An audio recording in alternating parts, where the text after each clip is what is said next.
started. It's a few minutes after 6:30. So my name is Jessa, and I'm the chair of the board for the CAG. And we have some other board members here as well. We just want to go around really quickly. Mark's running away, so Bill, if you want to just say your name and position. Hey, I'm Bill McCollum, and I'm the EPA liaison on the board.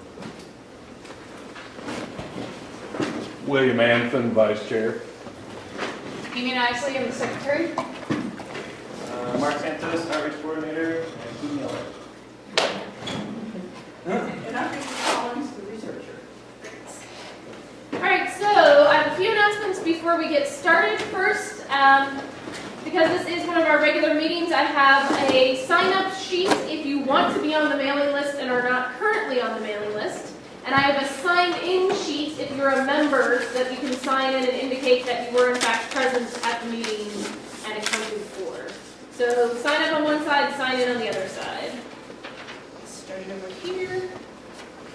And I also have some materials, if anybody wants them. I have the frequently asked questions site that has a little bit of history and some definitions of terms, if anybody wants that to be caught up. And I also have some quotes from the draft RI, a little summary that Vicki put together as our researcher, some of the pertinent points that Stu will go over today. And so he'll give us much more information, but here's some quotes if anybody wants those. But I'm going to send those around in case anybody wants a copy of either of those.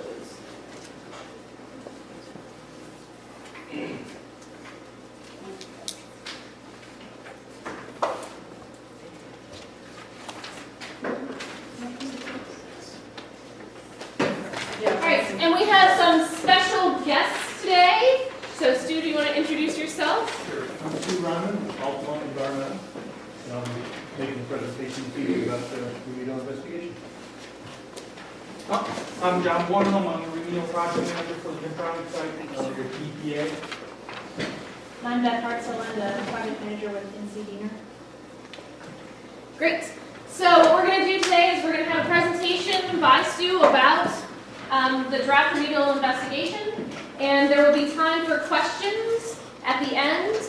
And there was an opportunity to send questions in, but nobody did email us any questions, so you're more than welcome to ask questions at the end of his presentation. And we're also going to get a quick update from Bill about any new developments, where we are on the timeline. Yeah, so no real new developments, and keep it brief because this is repetitious for folks who have been to the previous meetings. And for anybody who hasn't made some of the previous meetings, if you have any questions about the timeline, where we are and all that, I'd be glad to talk with you at the end, and we can talk at more length on that. But basically, we have two things running in parallel that we're following right now as a group. One is a request by the potentially responsible parties to redefine the boundary of the site, and that's at EPA for review, so we're following that issue. And secondly, the overall timeline for the remediation of the site, which includes the topic of discussion tonight, the draft remedial investigation report, and then the development of the remediation plans and approval of those, which will stretch on into the latter part and first of next year. So those are the two main things that are running in parallel that we're following as a group and being involved in and commenting on. So that can be a little confusing sometimes because we will switch back and forth between talking about one of those issues like the boundary change request, and then next minute we're talking about something to do with the draft remedial investigation report. So always feel free to raise your hand and say, hey, which thing are we on right now, and what are we talking about, and how do these fit together? So because it is a little fluid as time marches on here. So again, anybody has questions about that, if you want to talk at the end or anything that doesn't get answered about your questions on those timelines as you hear the presentation tonight, be glad to talk to them. Great. So at this time, Stu, please take it away. I am a little busy today, Great. Well, thank you very much for allowing me to come over this evening and make this presentation. got quite a few slides because there's a lot of details in this big report. The report I'm talking about this is kind of the text and some of the figures from it. So there's a lot of information there. I'll try to move through the slides relatively quickly though, so we have plenty of time for questions. And if there's any, are you able to hear me? Apparently not. I'll try to talk louder. And I got to look at the camera once in a while too. I said I'm not used to being on film, but I'll see what I can do here. Make sure it doesn't turn red. I said if it turns red, it means I'm lying.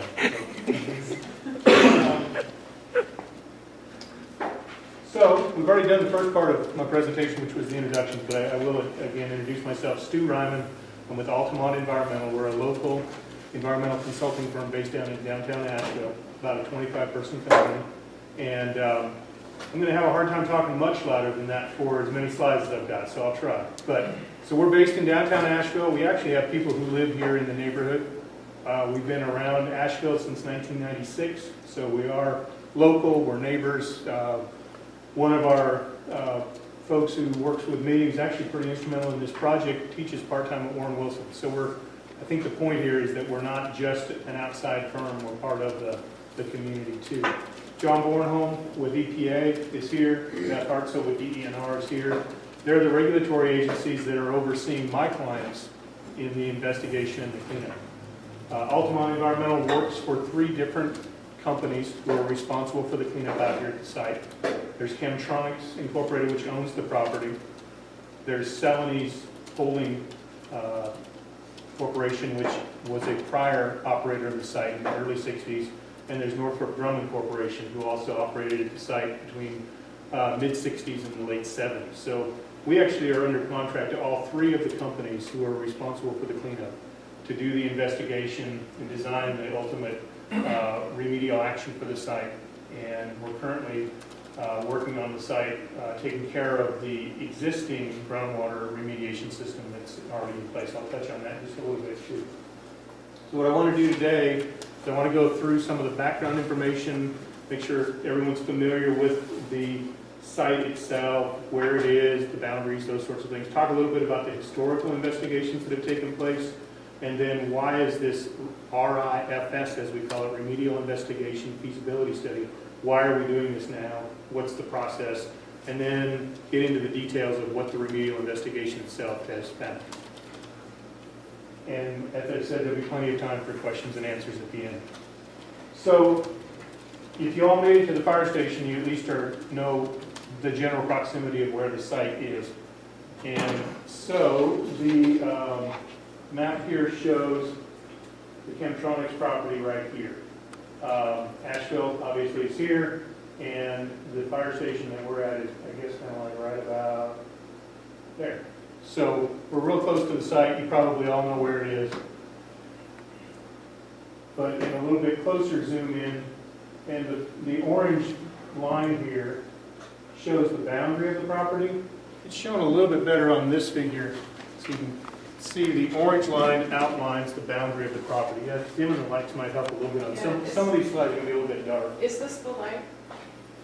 We'll find I out. guess we'll find out. Get out of the fire alarm. I don't think it's the light. Right place. So Might let's just- give it, oh wait, this looks like a different. It's not doing that. Is that too much? Yeah. That's a little too much. Too dark? There you go. Good. So the property is about 1,165 acres more or less. It's surrounded by forests and watershed property up on the north. And it has some neighborhoods and industrial down here to the south. There's a major ridge that separates the western boundary from the Dillingham Circle community. Beechtree Creek runs right along this boundary of the property. And again, we're sitting right about here, I think, right now, somewhere right around here. So zooming in even just a little bit more so we get a little bit closer view of the property. It might be easier for me to just point rather than use the pointer.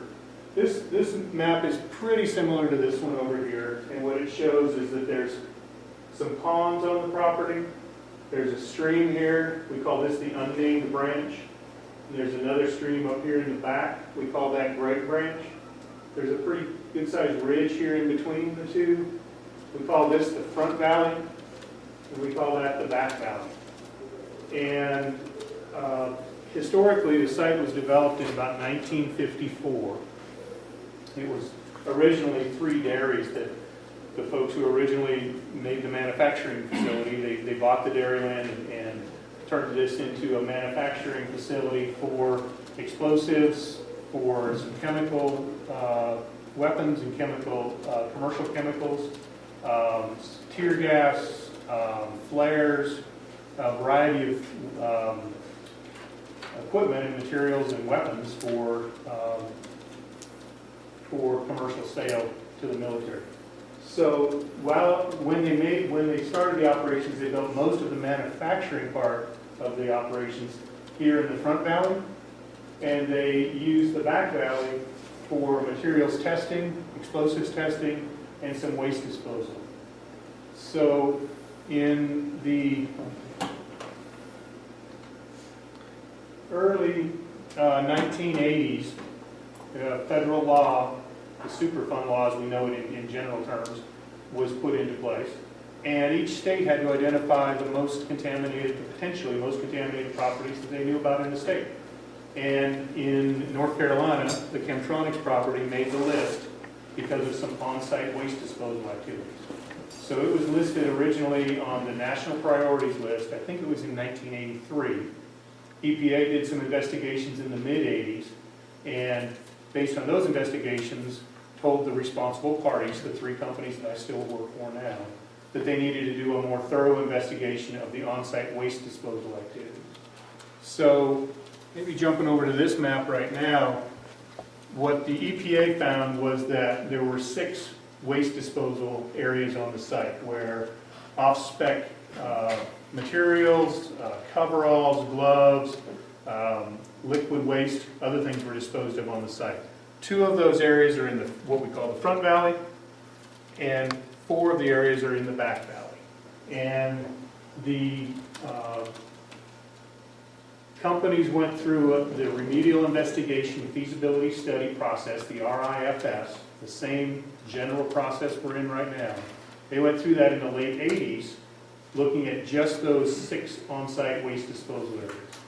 And as a result of that investigation, which was thoroughly documented and reported and is still on file over at Warren Wilson in the document repository, it was determined that the companies needed to cap the waste disposal areas, cover them with an impermeable barrier, fence those waste disposal, the disposal areas, DAs as we call them, and maintain those caps forever so that there's no more surface water migrating into the waste that's disposed of on site. They also put in 2 groundwater extraction wells in the Front Valley, and they put in 12 extraction wells in the Back Valley to pump contaminated groundwater out of the ground. They treat that groundwater using some on-site treatment techniques, and then the treated water is discharged to the sanitary sewer, goes to MSD for final treatment. And that treatment system has been in place since 1991. And my company was originally hired in 2000 to maintain and operate that pump and treat system. And so that was all documented in what's called a record of decision.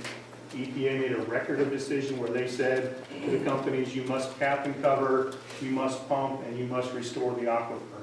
And like I say, in 2000, my company was hired to operate and maintain the site.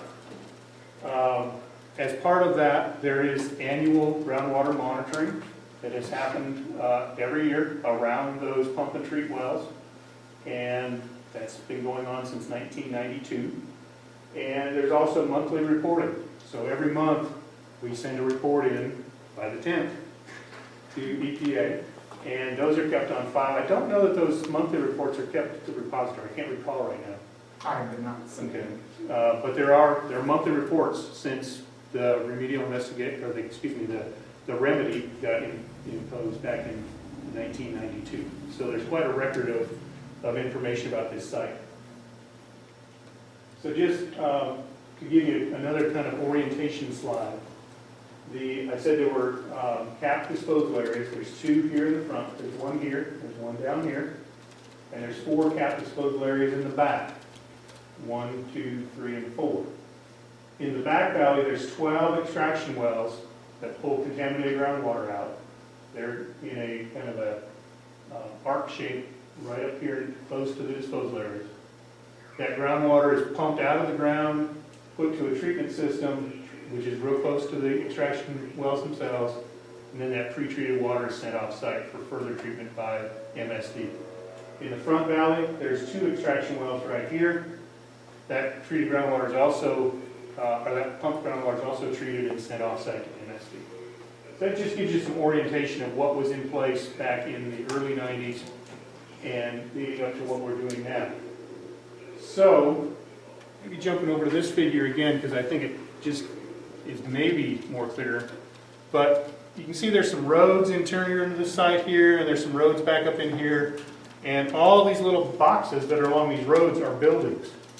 And so the site was operating back in the early 90s when these areas were capped and covered and the original ROD was put in place. The property continued to operate. And it operated as a manufacturing facility until 1994. And then Chemtronics shut down the operations, left the site, and left the buildings vacant. There's another regulatory program that is called the RCRA program, which addresses the use and the handling and the disposal of chemicals from an active manufacturing facility. And as this site was active up until '94, it began to be investigated under the RCRA program, EPA and then the state. And the RCRA program began looking at all of the waste handling around all of these various buildings around the site. There was something like 110 individual buildings scattered all around the property. The work that the record of decision and the pumping wells and the capping looked at didn't have anything to do with those 110 buildings, any of the chemicals from those buildings. And so as the companies left the manufacturing part of the site, they were still responsible for it, but they left and they were gone. And they were approached by the state, the DENR, and they were asked to then look at the RCRA units around the site, look at what chemicals might be in the ground around all of these various buildings.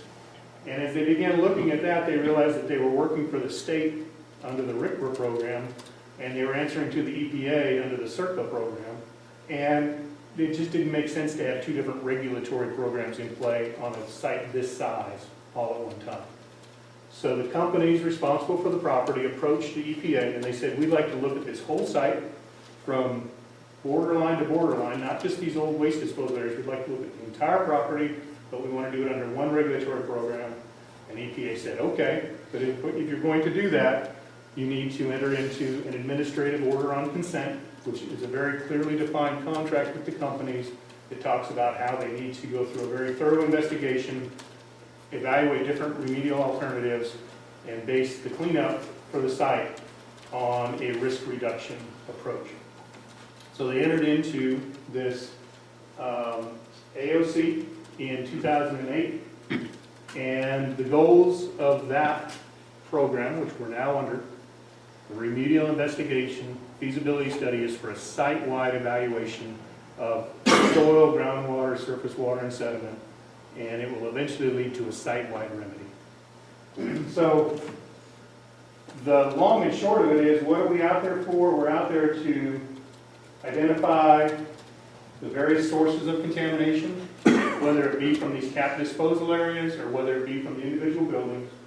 We want to find out where it's coming from and how far it's gone. And then we want to determine what all types of contamination are in the ground. And we want to figure out whether or not the contamination that's detected is actually critical or not based on a risk assessment process. So that's what we're in the middle of right now. We've worked our way down through the data evaluation, the risk assessment, and the remedial investigation report. So I'm here today to talk to you about what the remedial investigation report says. So I've already touched on the fact that we have this administrative order on consent. We worked through a detailed work plan. I brought the work plan along if anybody wants to see the first 2 volumes of a 5-volume work plan. We worked through multiple phases of site investigation, which I'll go into in some detail. We looked at soil and sediment, surface water and groundwater. We bring the data back. We'd see whether or not we had adequate data to complete the risk assessment and make decisions on the feasibility study. And it took 3 rounds of sampling, some pretty detailed work to get through that. We started that work in 2010. We wrapped it up in 2012. The risk assessment and the report were drafted 2012 and 2013. And the actual report went into EPA and DENR for review just a year ago, March of 2013. We've got the preliminary comments back on the technical aspects being the adequacy of characterization and the presentation of the information. We're still waiting on comments on the risk assessment components of the RI report. So with all that background, what's that RI report tell us? I'm going to walk through what we call the media, the 4 different media: soil, surface water, sediment, and groundwater. It's going to get more detail as we get toward groundwater. There's going to be a lot of slides in the groundwater section that we better turn the lights back up or people are going to start to really fade away because there's just... No. Scintillating. I'll go through some of that information quickly, and again, if I go too quickly, feel free during the questions and answers to come back and take a look at any of this information in whatever detail you want. So the RI, the remedial investigation aspect for soil, we collected 541 soil samples around the site. To define where we were going to do that, we looked at all of the operating history of the site as best as we could determine. We interviewed former employees, we looked in the data records, we looked at depositions that were actually taken back in the 1980s when the first RI work was completed. We looked at all of the individual buildings and how those buildings were laid out, where the floor drains were. We looked at aerial photographs. So we did a pretty detailed evaluation of site use history and developed this detailed work plan that identified 45 discrete areas of the site. We broke the site up into little operable units, so to speak. And within each of those 45 areas, we used what we call judgmental sampling. In other words, we didn't just pick random locations to sample. We sampled at locations where it was most likely that there would be contamination. There was a pipe discharging into a ditch where we would collect a sample there. There was a drum storage area mapped on the old site plans. Well, we would go to the drum storage area and collect a sample. So there's 2 different types of ways you can go through soil sampling when you're doing an investigation.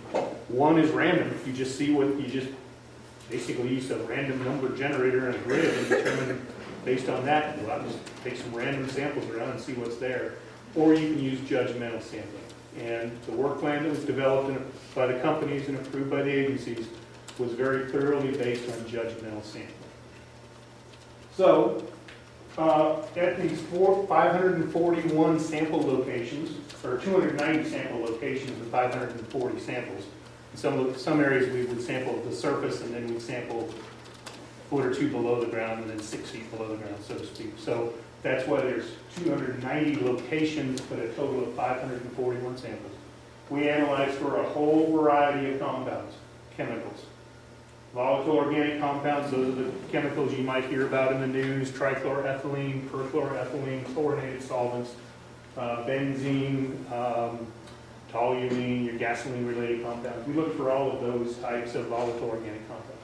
We look for nitroaromatics, that's a fancy word for explosives. Picric acid, RDX, what's the other one? HMX, different types of explosives that they actually manufactured at the site. So we sampled for the explosive compounds. Perchlorate is a propellant. It's what they use in the space shuttle. Actually, it's a dry, liquid, very high energy propellant. So if you buy fireworks and you shoot up bottle rockets have a little teeny bit of this perchlorate in it. It's a really high energy rocket fuel. And they made perchlorate at the site. They made rocket fuel. So we looked around the site for perchlorate. We looked for semi-volatile organic compounds. Those are they're related to the volatile organic compounds. They're another chemical that is very common in oil and grease and various types of manufacturing uses. We look for pesticides and we look for metals. We look for both naturally occurring metals like chromium and arsenic, and we look for chemicals that would be more typically used on a site like this. So we did look for a whole extensive suite of chemicals, of metals. All that led to a map that looks like this, which is very hard to see and probably very confusing, but the point of this, and this figure is taken directly from the RI report. The RI report's on file at Warren Wilson College. You're welcome to go look at it. I think it's both electronic and hard copy over there. Most of the figures that are in this presentation tonight are directly from the RI report. And we did that intentionally, even though some of them might be a little bit harder to read or view. We wanted you to be able to, if you went over and looked at the report itself, you wanted to be able to see figures that look familiar. So on this figure, each one of these dots, each one of these little dots you see on the figure is a location where a soil sample was collected. So it's just a good representation that across the manufacturing part of the property, we did a pretty thorough sampling sweep. And of that, we found, remarkably, frankly, that only 3 areas had high enough soil concentrations of chemicals that they needed to be evaluated during the feasibility study. Frankly, that was really surprising. We were expecting much more soil contamination, but we didn't find it. We found very low concentrations where we found them, and when those concentrations were evaluated during the risk assessment process for the anticipated reuse, which is industrial reuse, they didn't fail the risk assessment criteria. So soil is really not a primary concern at the site. And so that's good news in that there's not a concern for trespassers or air dispersion of contamination or something like that from soil. So the 3 areas that do have soil contamination are what's called the debris area. So this is way up in the back valley. If you remember, the acid pits is one of the areas. It's a large area that's capped and covered, and the extraction wells are in here. Well, to the north of that, right on the edge of the woods, is an area where we found debris on the ground. We found some tin cans and some debris. And so there's some remediation that needs to be done there for some low concentrations of explosive compounds. The other area is here. It's called B109. There's an underground storage tank there, and the soil around the underground storage tank is contaminated, similar to lots of underground storage tanks all over the country. And so we will need to do some soil remediation around that underground storage tank. And then there's an area here called B116-128, and there was a sump that we found outside of one of the old buildings, the sump being a concrete box that's in the ground that they ran the discharge into, and that concrete box was full of some nasty goo, and underneath the goo is some contaminated soil, and so we will need to remediate that area, and it's going to be retained for evaluation in the feasibility study. So then we moved to surface water and sediment. And when I say we moved to, the work plan laid out the various sampling techniques that we would use for all of the various media. We collected some data while we were developing the work plan. So some of the surface water data was actually collected in 2007 and 2008, and then surface water was resampled after the work plan was approved. So we relied on both older data as well as newer data.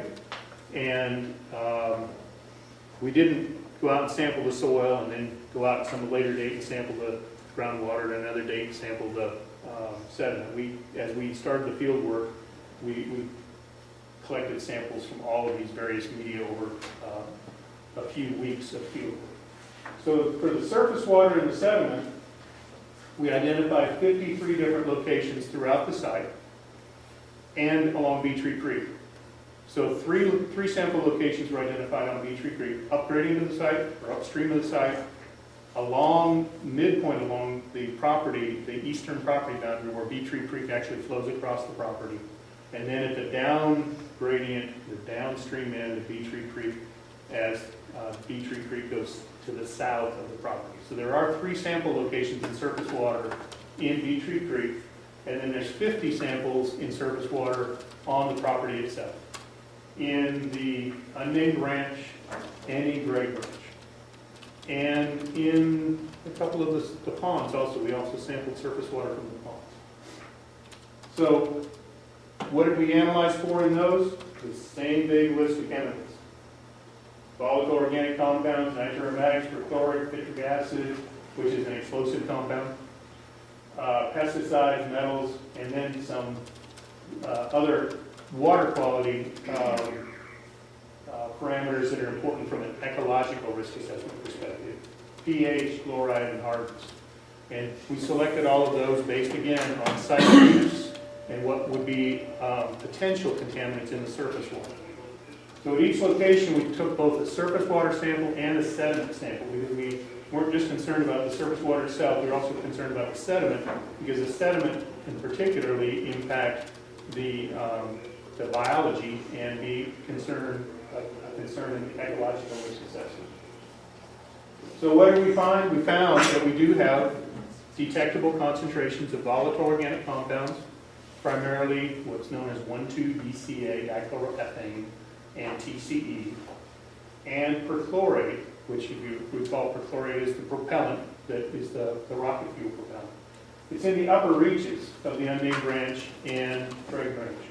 So the upper reaches, we're talking about up in the manufacturing areas, up in the upper part here and here is where we had exceedances of state standards. What's very important is that the concentrations in Bee Tree Creek were either non-detectable, they were so low we couldn't detect them with the analytical methods, or if they were detected, they were below any state standards. So we didn't find anything in Bee Tree Creek that was above any state standards, and for the most part wasn't even detectable. So that's very positive. We also didn't find anything that is in the unnamed branch or Gregg Branch that's above state standards at the down gradient extent. So anything that's in surface water is well within the boundaries of the property. There's no contamination leaving the property via surface water above state standards. And sediment,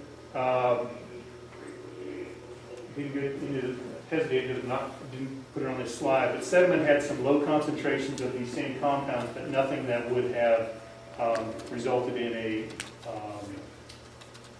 an unacceptable risk during the risk assessment process. So this is another busy figure, hard to see from the back, I'm sure, but what it shows is all of the locations where we take surface water samples. And every one of these boxes here every one of these dots is a surface water sampling location, and the ones that have boxes around them are locations where we sample now once a year. We have a site-wide annual assessment monitoring program. So even though the remedial investigation is completed and we believe that we have sufficient data to complete the risk assessment and begin making decisions on how we're going to clean the site up, we still sample groundwater and surface water once a year just to make sure that we're keeping track of any changes and making sure that the concentrations aren't increasing or causing any concern. So all of the locations that have boxes around them are locations where surface water samples are collected on an annual basis. This figure is similar to the last one. The yellow dots, which are probably hard to spot, but they're here, show locations where at one point in time there's been an exceedance of a surface water quality standard, what we call the 2B standard. So anything that has a yellow dot has had an exceedance of a chlorinated solvent, usually trichloroethylene or perchlorate, on at least one occasion. You see that there's some that are close down here to the Front Valley property boundary. This dot is actually on the property, but we don't have anything along Bee Tree Creek that has ever exceeded the surface water quality standard. So that's, again, very encouraging, and we're confirming that every year when we do our annual assessment monitoring program. So now we get to groundwater, which is where I have a lot of slides that are probably going to wear you out, and they kind of look the same, and I'll go through them quickly and we'll come back to them if need be. So the groundwater investigation, groundwater flows under the ground, and I'll have a slide here in a couple minutes where we talk a little bit more about the details of the groundwater regime here at the site. But what we were most concerned about is off-site uses of groundwater. There isn't any on-site use of groundwater now, and there won't be any on-site use of groundwater in the future. It's going to be part of the remedial action plan. But what we were concerned about is if there's a possibility for groundwater to flow off the site and get into anyone's wells nearby. So one of the first things that we did as part of the remedial investigation was we completed an updated survey of nearby wells within 1,500 feet of the site. We had done off-site what we call a receptor survey. We had done a receptor survey back in 2003, and we updated that in 2010 as one of the first steps in the remedial investigation.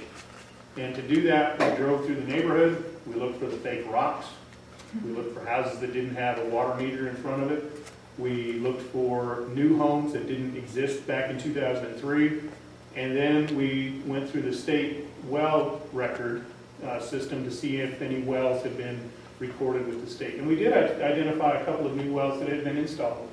And as a result of that, we sampled 8 off-site wells in close vicinity to the site. And I'll show you a slide here in just a minute of what our study area was. So it was 1,500 feet in the down gradient direction from the site. And fortunately, we didn't find anything in any of those wells. So that was a very positive thing too. There's no off-site contamination in any potable well. So that was a very encouraging piece of information. Back in the 80s and in the 90s, there had been a lot of monitoring wells installed around the site. But as we began looking at a site-wide investigation, we realized there weren't enough wells in place. So we installed 56 new wells around the site. Some of them were shallow being 20 feet below the ground. Some of them were deep being 250, 350, 450 feet below the ground. So we had a lot of wells that we installed as part of this remedial investigation. And in all, we collected groundwater samples from 175 wells on site. So there's a lot of wells around the property. And in each one of those wells, we sampled the first time a well was sampled as part of this investigation, even if it was an old well. The first time we sampled it, we looked for this whole long list of chemicals. Some of the same players I've talked about before, the VOCs, the SVOCs, the perchlorate. But we also threw in some things called CS, which is tear gas. The name's about that long, and I couldn't pronounce it if I typed it out, so we just call it CS. And VZ, which is a chemical weapon, and it was manufactured at the site. So those are a couple of specialty chemicals that we wanted to look for in groundwater in particular. And then we also looked for some other indicators of natural degradation. We call it monitored natural attenuation, or naturally attenuating groundwater contamination. So contamination, when it's in groundwater, breaks down by biological mechanisms and oxidation and other things. And there's some things we can look for to see whether that appears to be occurring. So this is our long list. All the wells were sampled for all of those. And then we abbreviated the list in the subsequent rounds of sampling. If we didn't see many of those chemicals, most of which we didn't see, then in the second time a well was sampled, it was only sampled for a shorter list. And right now, we have a slide here in a minute that'll give you the number, but I think it's 72 wells that we have in our annual assessment monitoring program. Many of those are along the property boundary. Some of those are internal to the site. And for those wells, once a year, we're analyzing for the volatile organic compounds, the nitroaromatics, and the perchlorate, because we found that those are the real primary chemicals of concern at the site. So this figure shows where we did the off-site receptor survey. You remember I said the first thing we did as part of the remedial investigation for groundwater was we went off-site to make sure that everyone was protected. And then essentially we took an outside-in approach. We worked from the outside, looking at the community, came back to the property line, made sure we had adequate property boundary monitoring wells, and then installed additional wells interior to the property as needed. So this is a close-up of the site. You can see the orange line, which is again the site property boundary. This is Old Bee Tree Road. This is Bee Tree Road. And these dots that you see are wells that we identified and sampled. And those details are also in the RI report. This busy little figure shows all of the 175 wells that are scattered around the site. And so you'll see that it's difficult to get this much information on a figure to begin with. That's one of the hard things about this property is it's big and there's a lot of information. And it's difficult sometimes to get a well name right next to the well. So that's what these leaders in these boxes are for. The name of a well is in one of these boxes and it leads down to where the actual well is located on the site. But if you look along the southern property boundary, you'll see we have quite a few wells in along here. We have property boundary wells here in the back valley too. So we have an extensive suite of property boundary wells, and then we have additional wells interior of the property to help lead us back to potential groundwater source areas. These dots on this map show the wells in the front valley. So the front valley being just this part of the site. So this figure is a close-up of the southern part. And all of the dots on this map are wells that we sample once a year now as part of our annual assessment monitoring program. So again, you can see we have quite a few wells along the property boundary in the front valley to make sure that we're protective of any potential for off-site migration. And this shows the same in the back valley. So what did we find? I think I'm going to jump away from my slide here, and now that I mentioned those property boundary monitoring wells, I think the most important thing we found was that there's no off-site migration of contaminated groundwater. That's really encouraging. The groundwater on the site is contaminated. There's no doubt about that. There's some pretty high concentrations of a lot of various chemicals. But fortunately, they're all interior, well interior of the site. The highest concentrations are in the back valley near the old waste disposal areas. And the highest concentrations are a long ways from the property boundary. So one of the good things that this site has going for it is that the stuff that got dumped in the ground got dumped in the upgradient parts of the site and hasn't migrated to the property boundary yet. It's close. I'll show you some pictures in a few minutes of what we call the plume maps. So it's very close, but fortunately, it appears to be stable and it hasn't moved off-site. And that's why we want to continue to do this annual assessment monitoring to make sure that it doesn't move off-site. So to get into a little bit of the techno nerd kind of things that my kids call me, the hydrogeology. What's the geology? What's the groundwater hydrogeology at the site? Well, we found that we have a 3-part aquifer system. I'll show you a figure in just a minute, and what it'll show is that there's an upper zone, which we call zone AV. It's the regolith, it's the weathered rock, it's the soil and the weathered rock in place. And then there's a transition zone where the rocks, there's still bedrock down there, but it's pretty highly weathered. You could take and break the rock pretty easily with your hands, but it's not easy to drill through. We call that the transition zone. And then underneath that's the fractured bedrock. So it's 3 layers. It's the soil and highly weathered rock, it's the partially weathered rock, and then it's the fractured bedrock. And we found that it's not uncommon in the Blue Ridge Mountains here. All 3 of these aquifer zones are interconnected. They actually transmit water at different rates, but a water molecule can flow from any one of these zones into another zone. So all of this is interconnected. The predominant groundwater flow direction is from northwest to southeast. So if you think about groundwater flow, it's generally this direction across the site. It's what we call recharge areas up here on the ridges, moving down the valleys toward, in some cases, local discharge into the on-site streams, but most of the groundwater from the site is flowing deeper and discharging eventually probably to the Swananoa River. So it's not all going to your local unnamed branch or Bee Tree Creek. Some of the shallower groundwater discharges locally, but the deeper groundwater is actually flowing under the site and down toward the more regional river, which is the Swananoa in this area. And the flow rates we estimate to be about 1/10 of a foot per day, up to 1/4 of a foot per day. So groundwater doesn't move very fast. It moves. It's not just a big placid lake under the ground. It's definitely moving from the ridges to the valleys, but it moves really slowly. And therefore, the contamination moves real slowly with it.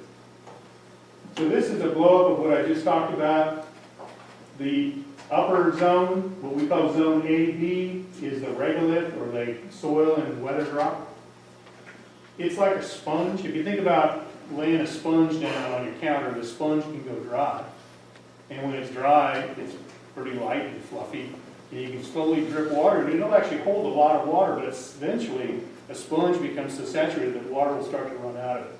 And the saprolite is really porous. It's if you were digging in your backyard and you got down to some of that orangey kind of soil, that's the saprolite. You can break it apart. It's got a lot of void space in it. It can hold a lot of water. It acts like a sponge and slowly releases the rain that falls through it into the underlying transition zone and fractured rock. So the way our groundwater system works, the rain comes down, it gets into the shallow soils. The shallow soils hold that water until they become saturated or until gravity slowly drains them, just like a sponge, and then it will slowly drain down into the deeper zones. The water flows the fastest through the partially weathered rock, what we call the transition zone, and then as it moves from the transition zone, it'll get into these deeper fractures in the deep bedrock. And we have wells in all three of these zones across the site, including at the property boundary. This is kind of a, this is another techno-nerd kind of figure, but we call this a potentiometric surface map or a groundwater flow map. If you think about these blue lines just like a contour map on the ground surface, these lines connect points of equal elevation in groundwater. And so this is like a groundwater contour map is what this is. And a groundwater molecule will flow at 90 degrees to these lines. And so with a map like this shows a geologist is fairly easily, one can look at this map and figure out the direction of groundwater flow. So this is the front valley, and water's flowing from the upper parts of the front valley down the valley and then slowly swinging to the south and heading off the site like that. And we see consistent flow in zone AV, which is that first map. Oops, that didn't work. There we go. So we see that in, you just have to trust me. We see that in all three of the zones. And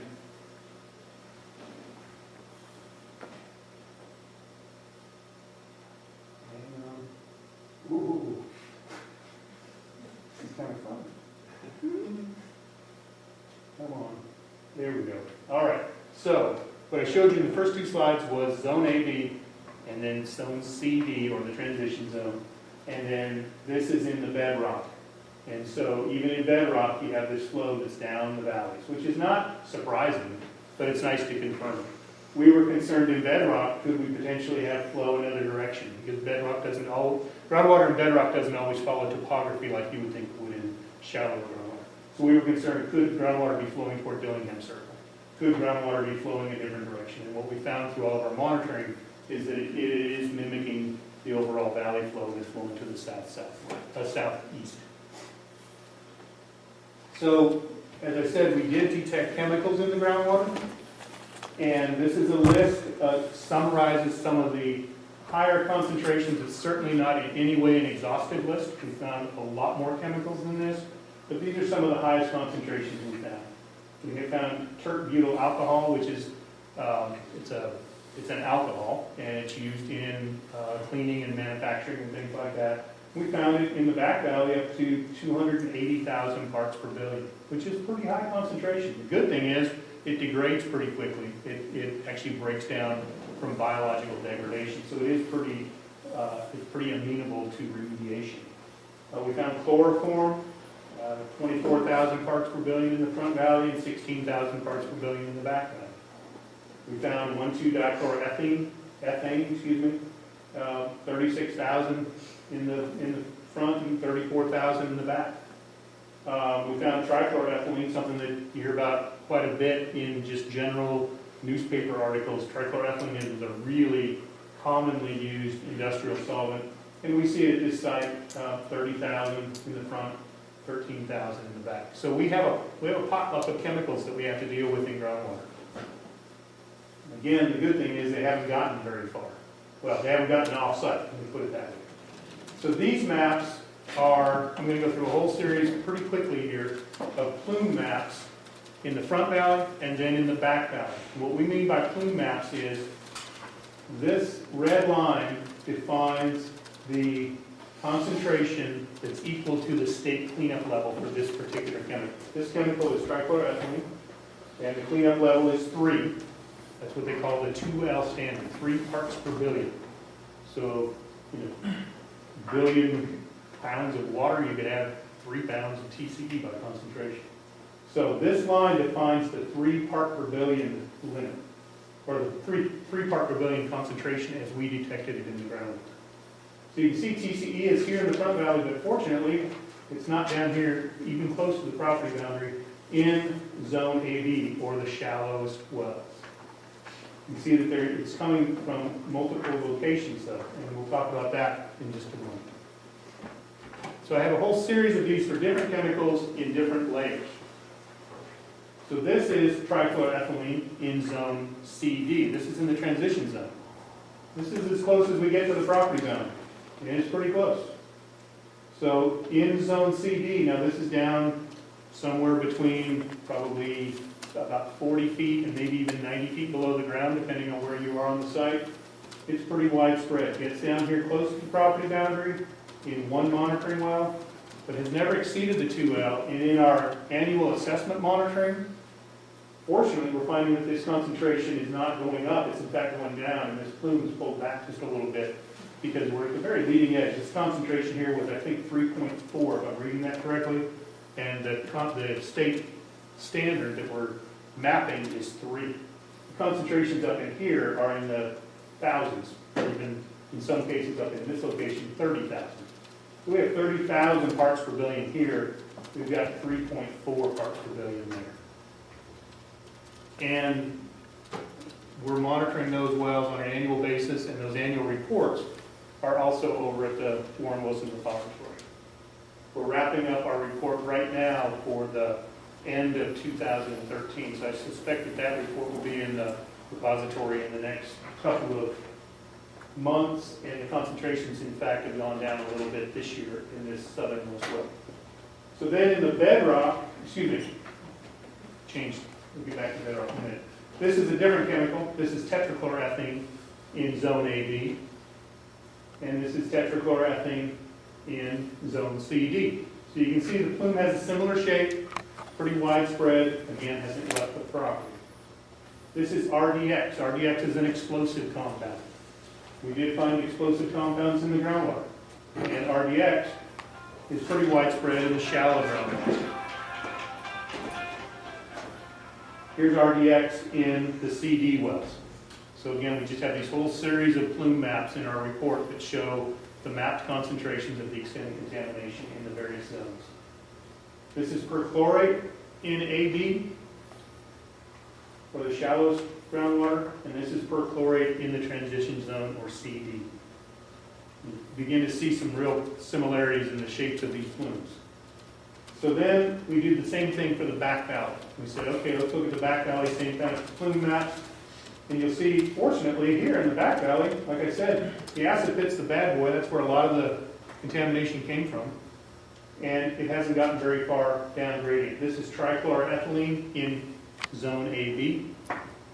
And this is trichloroethylene in zone CD. Hasn't gotten very far away from the acid pits.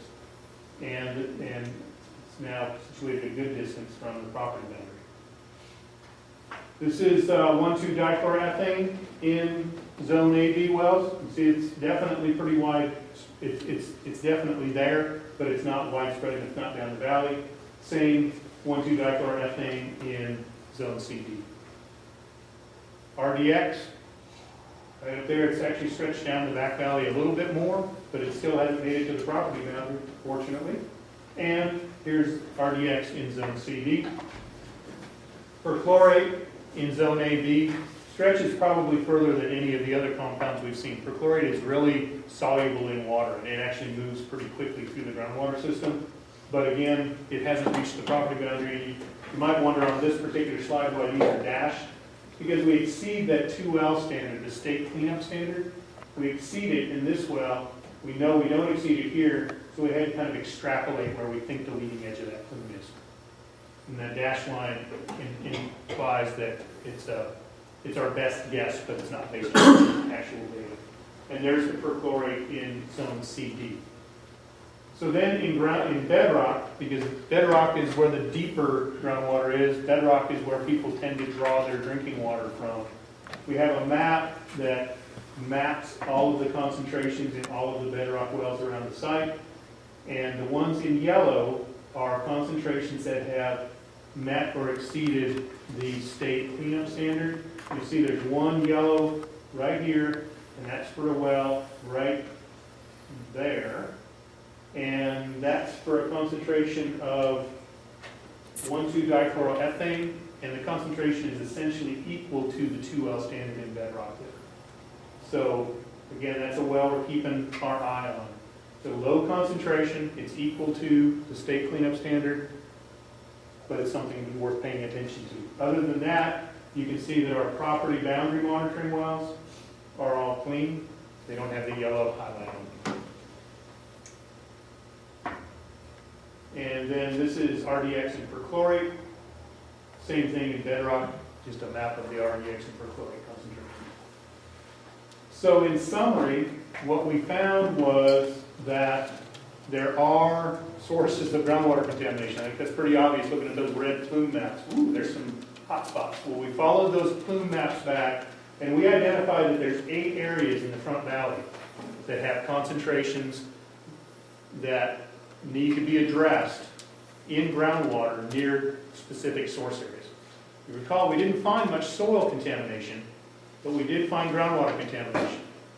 And the question becomes, well, how can that be? And what we think is that a lot of these compounds are both soluble, so they've been washed through the soil, and they may have been released somewhat deeper below the ground surface. So we didn't see them in our soil. Our soils are not a concern from a risk assessment perspective, but groundwater definitely is a concern. And so the feasibility study is going to focus on what's going to be done to clean up the groundwater in each of these source areas. And in the back valley, it's the acid pits and another nearby disposal area called DA9. Those are the groundwater source areas. So that's a quick summary, not so quick, that is the summary of all of the data collection that we did for the 4 media: soil, surface water, sediment, and groundwater. We took all of those in, all that data, and we handed it off to a separate company called Environ. Environ works real closely with us. They're also contracted by the 3 PRP companies, and they're specialists in risk assessment, which I am not a specialist in risk assessment.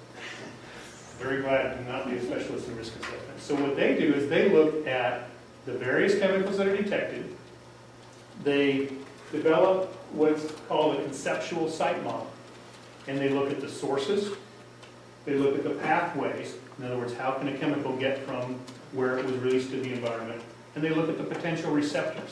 And they build a little conceptual model of the various source areas, the pathways, and the receptors. And they look at what the current receptors are, and they look at the potential future receptors.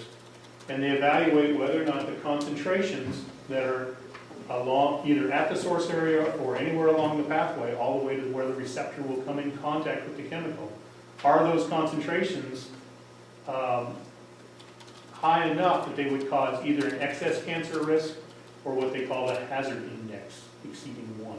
Some risk assessment terminology. But basically what they're doing is they're looking at whether or not the concentrations that are detected are harmful either now or under potential future site use scenarios. And so there's a human health element of the risk assessment, and there's also an ecological component of the risk assessment. 2 completely separate evaluations, in fact, done by 2 different folks within Environ. And it's a pretty detailed and complicated part of the RI report. And right now, that part of the RI report is still under review by EPA and DENR trying to work through the myriad of risk assessment calculations that were done. But the long and short of it is that, I think we started, this is just an example of the conceptual site model that was used. It looks at the primary source areas. It's just a way to kind of illustrate the logic of their thought. So you look at the source areas: former chemical production, handling, storage, explosives testing, waste disposal. Those are potential source areas. Well, how did they release? The primary release mechanism, they could have been direct release. They could have been dumped from these areas. Or there could have been stormwater runoff. Or there could have been leaching or discharge or explosive pyrotechnic detonation, demolition.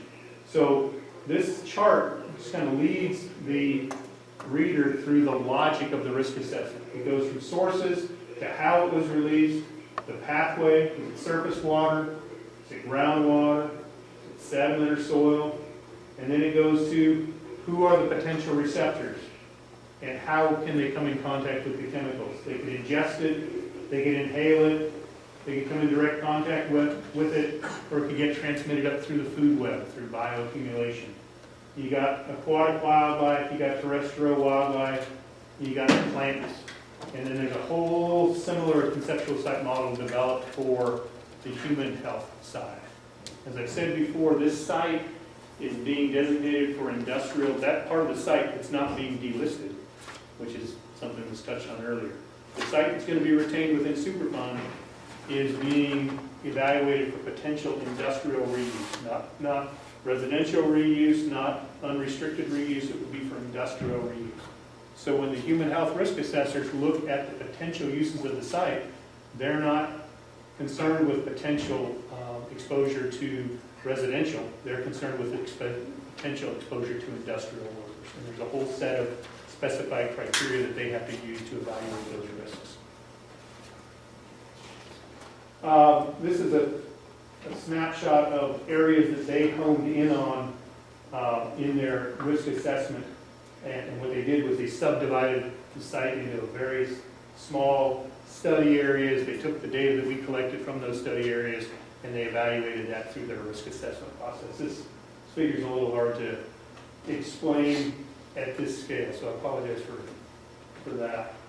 The summary of the risk assessment, though, is that when we looked at the whole data set and the risk assessors evaluated whether or not they had sufficient data, a sufficient population of data to complete their risk assessment, through that process we determined that the objectives of the RI were met.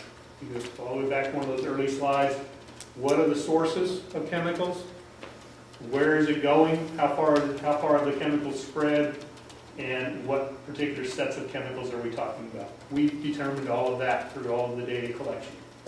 So that part of the objective of the RI was met.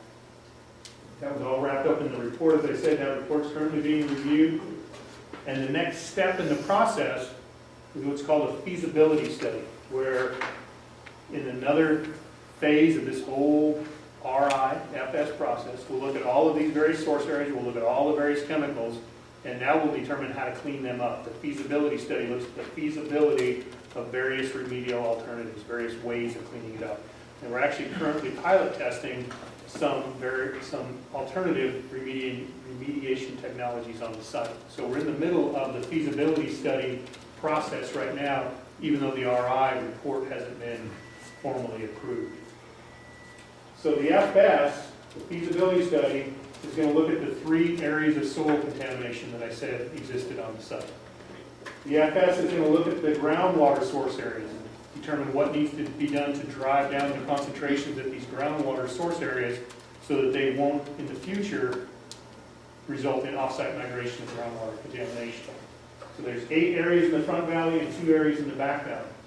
And a really important component is, or a critical item to point out, is that these 6 cap disposal areas are also being considered as part of the site-wide feasibility study. So even though there's an existing remedy in place, we're looking at the site boundary to boundary, and we're going to integrate the remediation of the cap disposal areas into whatever it is we decide to do for ultimate remedy of the entire site. So it's not like we're ignoring those or not paying attention very much.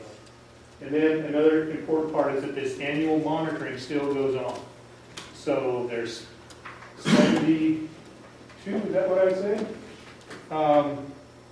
There was 72 wells in the annual assessment monitoring program. And there's also multiple surface water sampling locations. Those are analyzed once a year, and the reports are submitted to VA. So that's the summary of what I've got to talk about. We do have some slides. That one of the questions I think came up maybe in a previous meeting was, are there other contaminated properties in the area? We can talk about that later if you want to, but for now I think we should stay focused on this. And questions for me or questions for the regulatory agencies, please. Come on. So I have a question that's probably related to a lot of things we talked about, but I'm familiar with a surface water quality sampling project, monitoring project that I've been involved with for about a decade now, and state agencies and other credible monitoring groups have taken an annual sample from a surface water source and done numerous testing for numerous chemicals. And in at least 2 decades of that sampling that I'm familiar with, they've made no detections of these chemicals that they're looking for. None. 2 decades. So great, everything's great. But as soon as there was another monitoring program that came along and started going out during rain events, getting samples, literally when it was raining, Yeah. and immediately showed that there were a number of chemicals that exceeded state standards. And still, and that happened a few years ago, and still, in the years since, all the other annual monitoring has shown nothing. Which is during base flow or just normal flow? Yeah. Can I just ask, is there a question that you want to make, just so that I can capture exactly what it is you're trying to get us on? When you took your surface water sampling, under what weather conditions did you did it? And how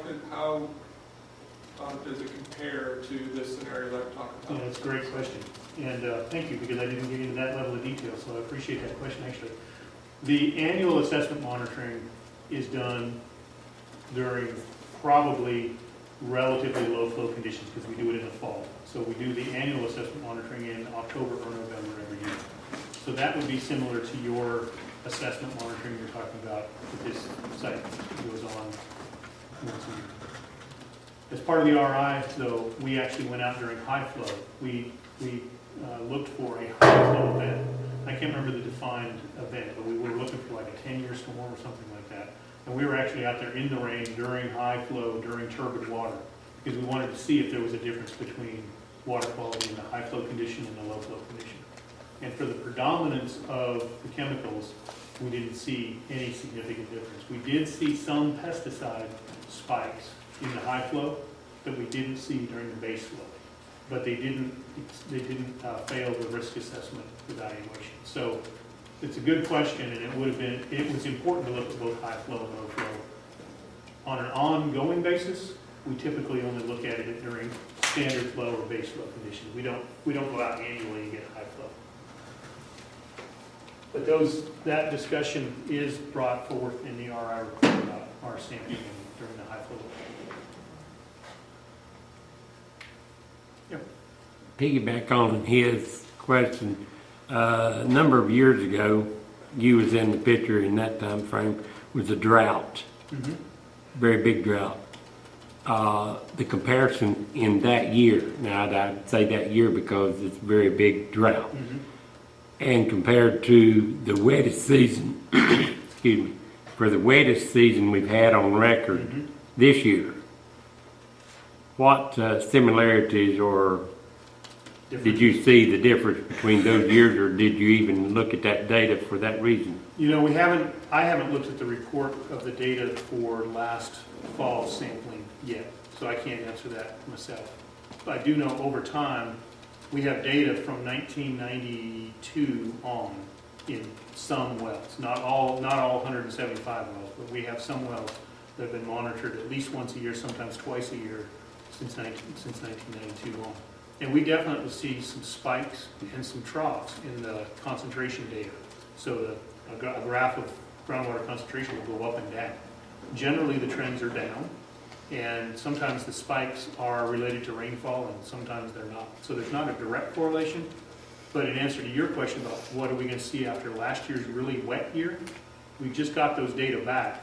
They just came back from the laboratory and the data validator in the last couple of weeks, and I'm actually going to be really interested to see whether it could go one of two ways. If there's residual contamination in soil, deeper soil that we haven't found, it could flush it out and groundwater concentrations could go up. Or conversely, if there's really not a lot of residual source that's being flushed out, a dilution effect could occur and groundwater concentrations could go down. So it's going to be interesting to see on a well-by-well basis what went on. And that's part of also why we do the annual assessment monitoring, so we can look at those trends over time. And the 6 cap, to finish my other So question. were you going to ask 2? Yep. So in general, could folks have 1? All right, and then move on to the next person. So go ahead with your second, but in order to make sure we get to everybody. I'll wait if someone got one. I Thanks. said, I'll wait if someone got Well, one. we've got another hand over here. The second question was on the cap, Mm-hmm. the 6 caps, Mm-hmm. with the plumes being larger now. Mm-hmm. The 6 caps, what, anything you saw spectacular about anything changing in those 6 that was capped? In probably the volume and the type of chemicals moving? Yeah, the chemical makeup is about the same as it was back in the 80s. So it's not like we've seen a dramatic difference in chemicals, though we are looking for, we threw the net a little bit wider. For instance, perchlorate was not in the analytical suite back in the 80s. Wasn't even recognized as a chemical concern.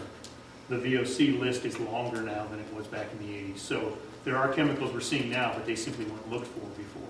But we're not seeing chemicals showing up that were on the list, analytical list then, and on the analytical list now. Like all of a sudden they're leaching out. Concentrations have generally gone down somewhat around the capped areas, but the caps, I think the caps are maintaining and slightly improving, but I don't think that they're the overall solution to the problem. I think they're going to make it so it doesn't get any worse, but they by themselves, even with the pumping wells around them, aren't cleaning up the problem as quickly as either the agency would like or my clients would like. They'd like to do something to accelerate the process. Thank you. And just to add on to that, the exposed area 6 and 10 and 11, there is no groundwater contamination associated with those disposal areas. Disposal area 23 was built on top of the leach field for the production building, so that's really on top of the groundwater. So, seeing additional, or not additional, but continual contamination coming from disposal area 23 was not unexpected. But the other ones in the back valley, we are seeing continual contamination coming from Aspid area and disposal area 9. And just to clarify for everybody here, so DA 10 and 11 here is in the front valley, and that's one, as John says, we've never seen any contamination coming from that disposal area. We have monitoring wells shallow and deep here, and we have some additional monitoring wells down in here. We haven't seen anything coming from that. DA 23 is the leach field that was built on top of, basically into the groundwater, as John mentioned. In the back valley, DA 6 is right here. We haven't seen any contamination from that.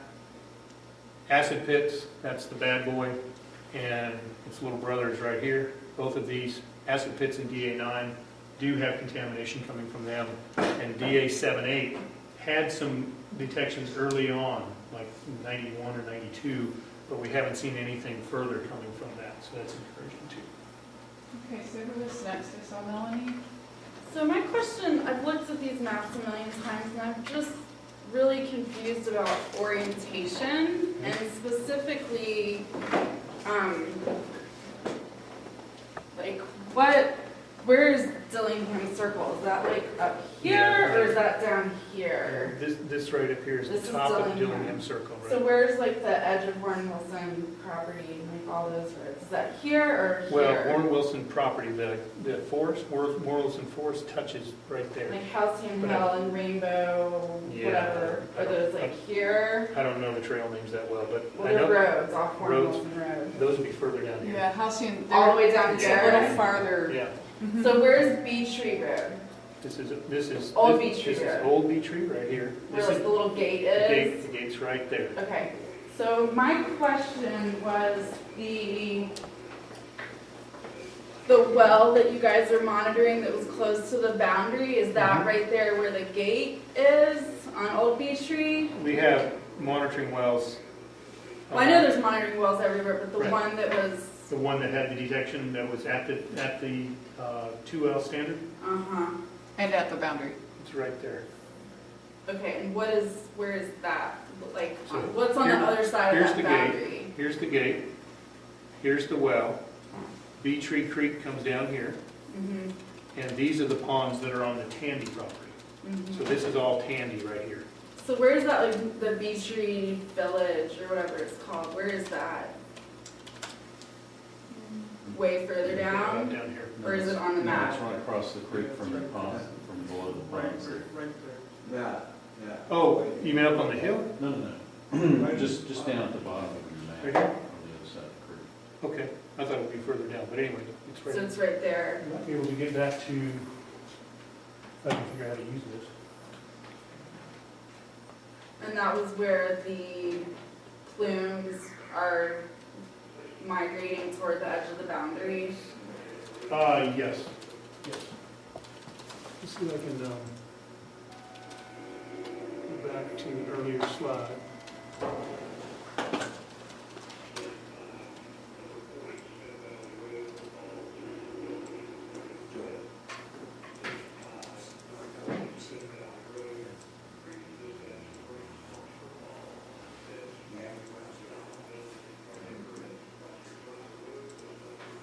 I think this one might help.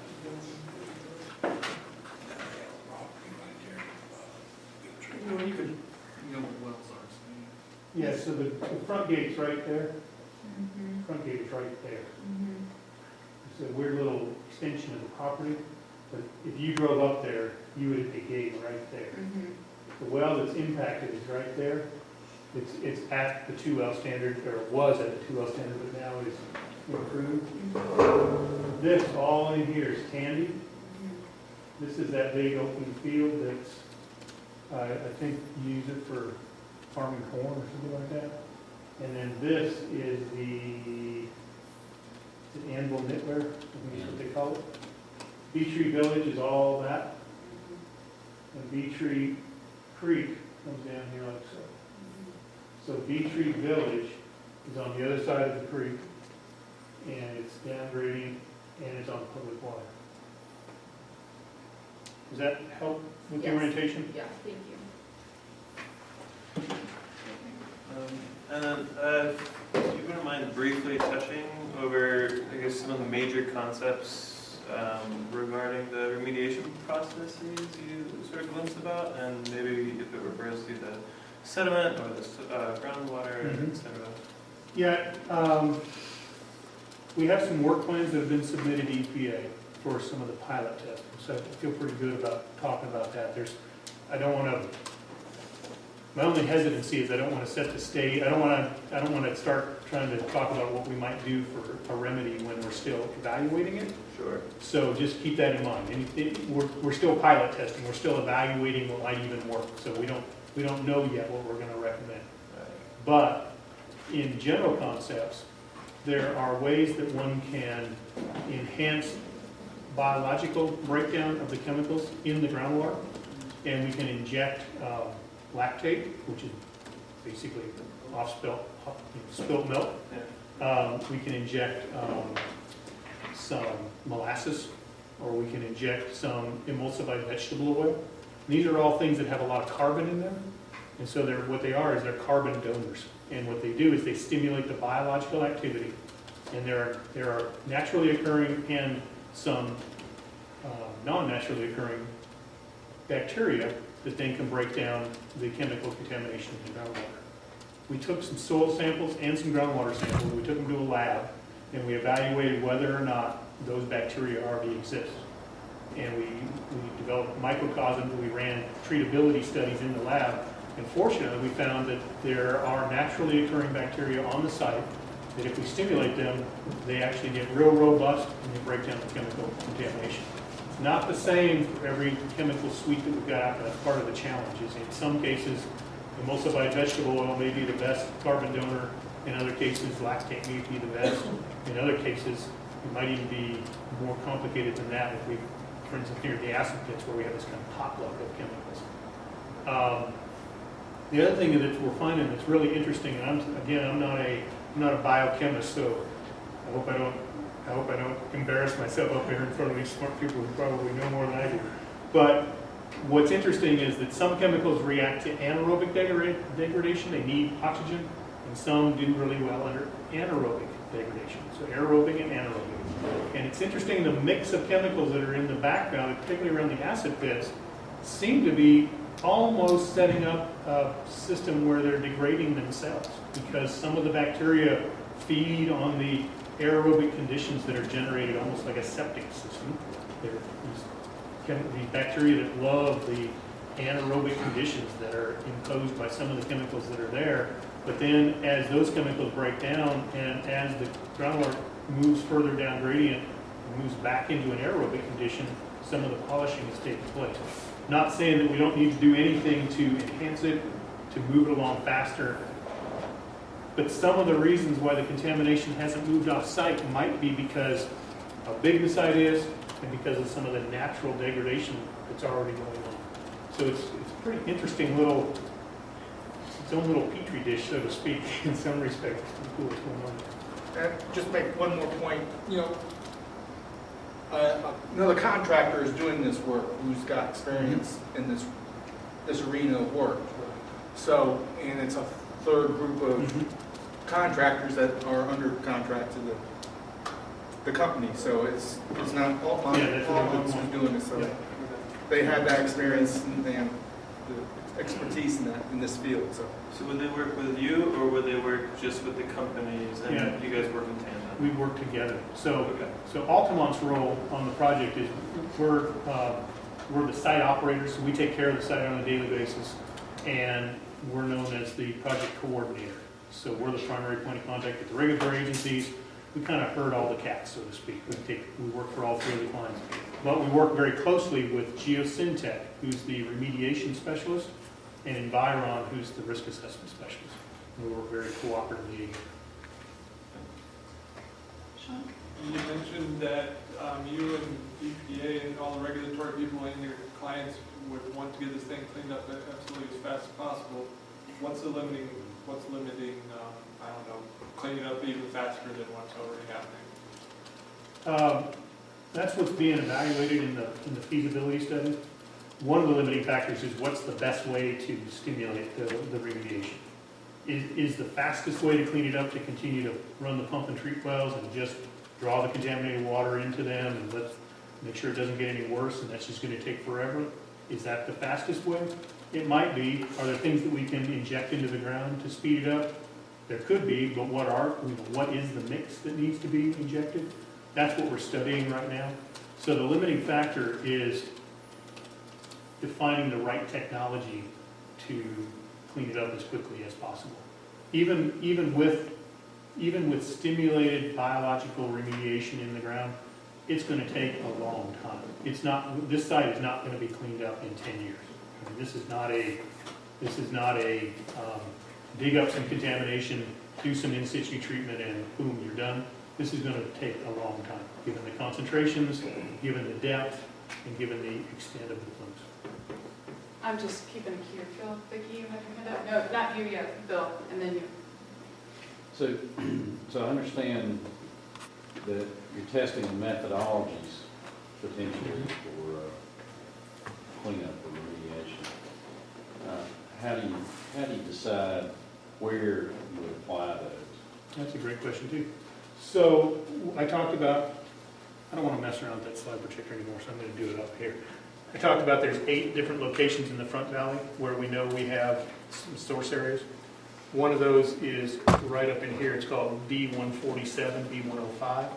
We've got trichloroethylene at some fairly high concentrations in there. So we identified that as a pilot test area.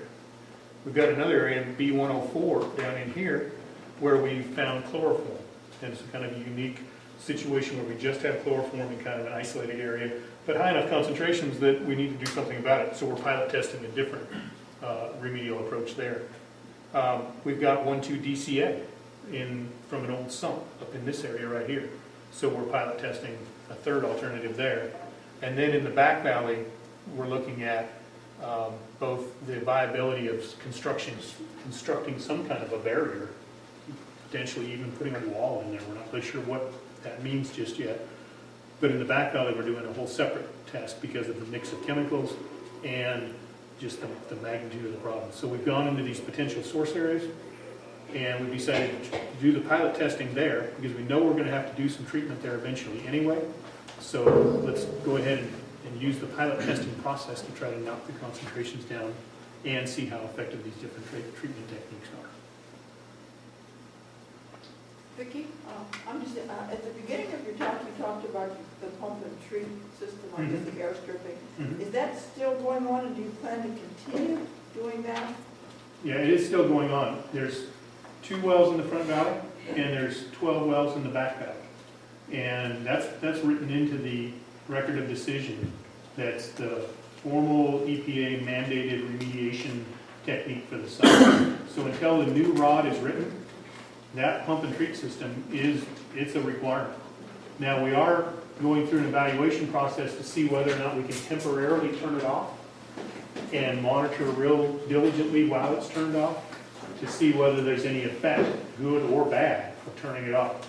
And we're actually developing a strategy for a short-term shutdown of the pump and treat systems now to begin to see how they affect overall groundwater quality. Because what we may want to petition the EPA for with the new ROD is turning them off. It's hard to petition to turn them off if we've never evaluated what happens if we do turn them off. So what we're developing right now is a rigorous monitoring program and a set of criteria by which we bring the wells back on if, in fact, we saw that there was a problem having shut them off. So they may be turned off temporarily, but officially they need to be on until the new ROD is issued. You're installing several additional wells That's right. for that monitoring, right? Yep. Starting Monday. Jerry? Thank you. On those wells in the back, that's going uphill, right? Yeah, there's pretty significant ridge up here, and this is relatively flat. There's a large ridge in between. Yeah, it swoops uphill in the back valley. Okay. The number of wells that you have in the back that is pumping into the treatment places, Right. what is the yield and the number of gallons that you're pumping? And if you shut it off, where, it's speculation, but where is it going? Because you was talking about the migration going toward the river. That's right. And how much it was traveling at the speed. So my thought is, how fast is it going to take to get to the river? Exactly. I mean, so if you recall, starting maybe at the end of your question and working my way back. Okay. If you recall, I had a slide up there that said groundwater moves at somewhere between about 1/10 of a foot and maybe 1/4 of a foot a year. So it's going to take years to get the distance from, I didn't even talk about that, but the distance from here, let me back up to say it a different way. Each one of these little white boxes, if you can even see them from the back, I'm going around the perimeter of a white box. Each one of those white boxes is 250 feet by 250 feet. So the distance from here to the property boundary is something like 1,500 feet or something like that. And probably even further than that, maybe 2,000 feet. And groundwater moves at 1/10 of a foot to maybe 1/4 of a foot a day. So it's going to take a long time for a water molecule to move down. The pumping wells in the back valley, we have 12 wells. and they only produce about 6 gallons per minute combined. They don't produce much water. And there's some operations problems. There's a lot of biological slime in those wells because of the biological activity in the ground. So they're not like a private water well that you may be able to get 20 or 30 gallons a minute out of. We're not getting very much water out of those wells. Bill and then Jessa? I don't want to get off the RI report, but if I'm correct, when you had the communication with EPA about possibly delisting some of the property, you did reference some of the work in the remedial investigation in terms of a technical basis. So given the way you described the intentional sampling approach that you took, it sounded like what you were saying is that based on that approach, the sampling you did would have been concentrated in the areas that you're not proposing to delist. Correct. And very limited sampling in the areas that you are proposing to delist. So what's your thoughts about, given that was the sampling approach, how does the RI support this discussion of potentially delisting some of the property? Sure. That's a good, got great questions. So the judgmental sampling program that we developed was based on our understanding of site use. And so the reason that there wasn't any sampling done in the northern part of the property or around some of the perimeter where they're proposing to delist is because there was no evidence at all of site use, industrial site use in those areas. So we didn't have a basis for going to those areas and taking a sample. We did take samples throughout this part of the back valley. If you remember that map that I put up, there was bunches of blue dots all through here. And that was because that was the test fire range. That was where they test fired the missiles into their target areas back here. So we sampled throughout that. We sampled in the target in the landing area. We sampled in waste disposal areas that we identified by looking around the site. But in all of the evaluation that we did and then Chemtronics consultant TRC did, we didn't see anything in the northern part of the property that would warrant sampling. So our judgmental sampling was based on our understanding of site use history. And because site use history didn't show anything, we didn't sample. Yeah, and I guess, so my comment would be, I wouldn't criticize that given that this was the property that was owned by the PRPs. And so now, within that property, where the most likely target areas to go after, makes perfect sense to delist part of the property based on the assumption that that you knew everything about where activity may have gone on, and so you didn't need to sample those areas. That now it seems like we're sort of changing the basic assumption. There was a going in assumption that you list the whole property that this company that was performing all these industrial activities owned, presuming that if they were going to conduct some kind of activity, they'd stay on their own property. And then, but then later you say, well, you think there was an activity. So I guess I'm just questioning and asking you guys and EPA and the CAG to think about, are we sort of breaking one of the basic assumptions here of the approach that was taken on this site by proposing to delist that property without any additional sampling? I understand your question, and I think well, it wasn't really a question for you. I know, I know that's not where you're going for the purposes of tonight's discussion. It was really just a comment.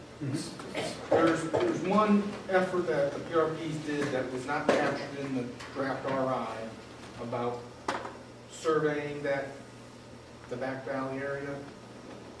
Right. I mean, when TRC came and made the presentation about delisting this area, they talked about how they had gone up and done a detailed walkthrough and identified some of the old cabin features and rock walls and lookout towers and all those other kinds of things.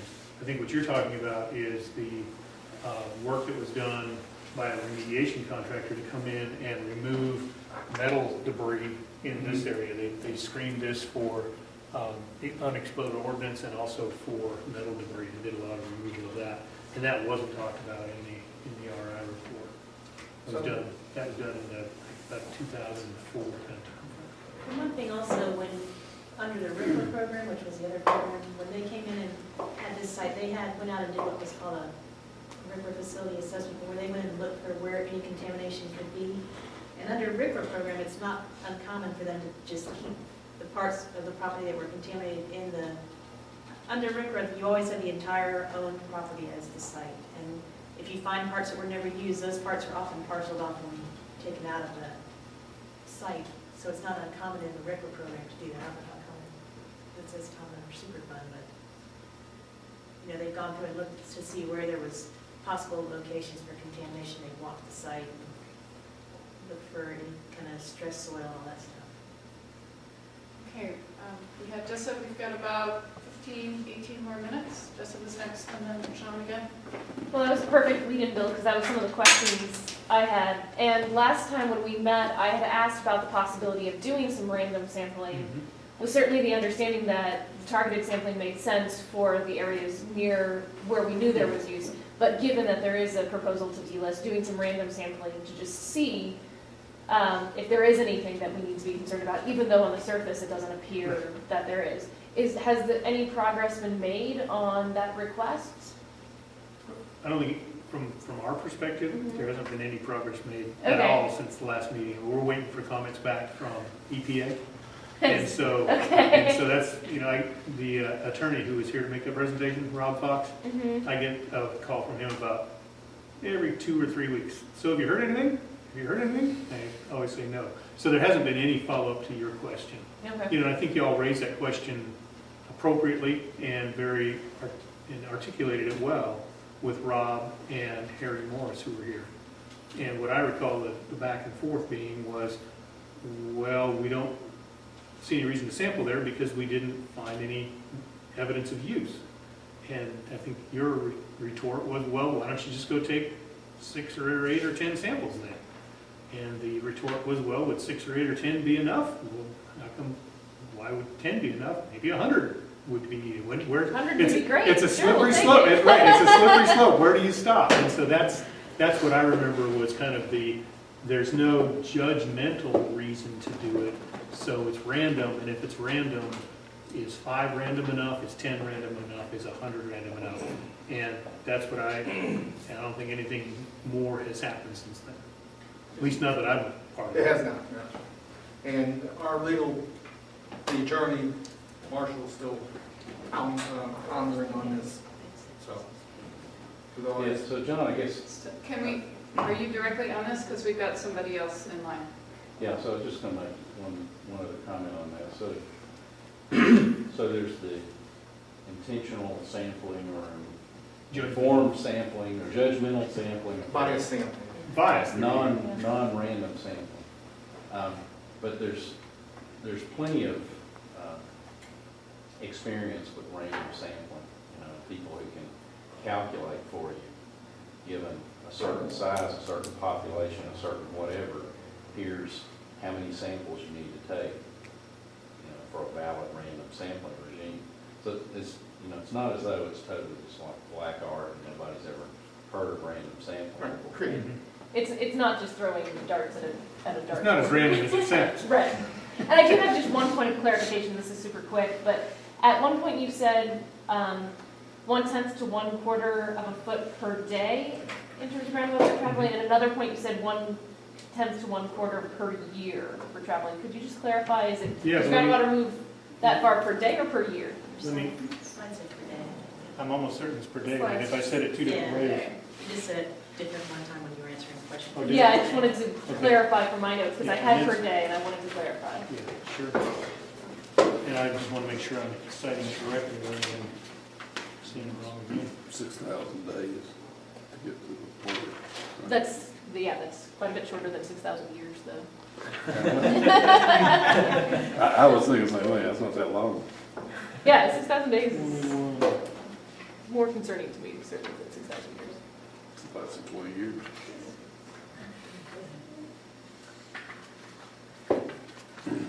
So from the RI report, groundwater velocities for the superficial bedrock system in the back valley are estimated to be 0.19 feet per day in the upper back valley and 0.14 feet per day in the lower back valley. These estimates were derived using average hydraulic conductivity of 1 foot per day, gradients of 0.3 and 0.4. Okay.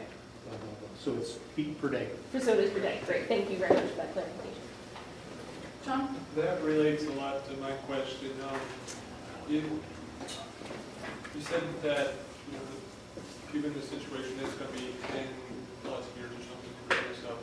And let's say, you know, if it moves at a quarter of a foot a day in a year or in 10 years, that's approaching 1,000.